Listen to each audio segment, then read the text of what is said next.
Hi, welcome to Prabha with TNPSC. நம்ம இன்றைக்கி என்ன காம்பவுண்ட் இன்ட்ரெஸ்ட்டில் வந்து அரையாண்டுக்கு ஒரு முறை வட்டி எப்படி கணக்கிடுறதுன்னு சொல்லிட்டு பார்க்கலாம். இங்கே கொஷின் பாருங்கள். அதாவது அசல் வந்து 5000, ஆர் வந்து 20%, 1.5 ஆண்டுகளுக்குன்னு கொடுத்துருக்காங்க. 1 + அரை, 1.5 ஆண்டுகளுக்கு கொடுத்துருக்காங்க.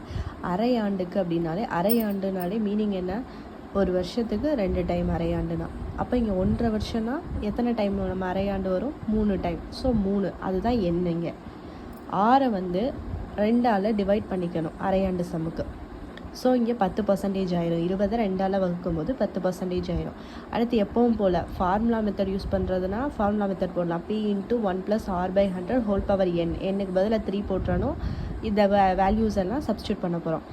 இல்லை இந்த மெத்தட் ஃபாலோ பண்ணுறதுனாலும் பண்ணலாம். இது ஈஸி மெத்தட். அதாவது ஃபார் 3 இயர்ஸ்க்கு வந்து 331 அதை வந்து நீங்கள் மெமரைஸ் பண்ணிக்கணும். இப்போ வந்து ஃபஸ்ட்டு வந்து அந்த 5000க்கு 10% தானே 6, அதை கண்டுபிடிச்சோன்னா 500 கிடைக்கிது. அடுத்து இந்த 500க்கு 10% 50, 50க்கு 10% 5.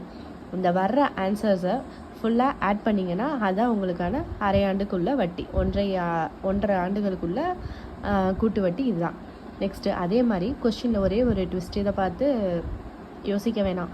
6 மாதத்திற்கு ஒரு முறை வட்டி 24,000க்கு 1.5 காலத்திற்கு 10% வட்டி வீதம் கிடைக்கும் கூட்டு வட்டி என்னன்னு கேட்டிருக்காங்க. 6 மாதம், அதாவது அரையாண்டுன்னு கொடுக்காம 6 மாதத்திற்கு ஒரு முறைன்னு கொடுத்துருக்காங்க.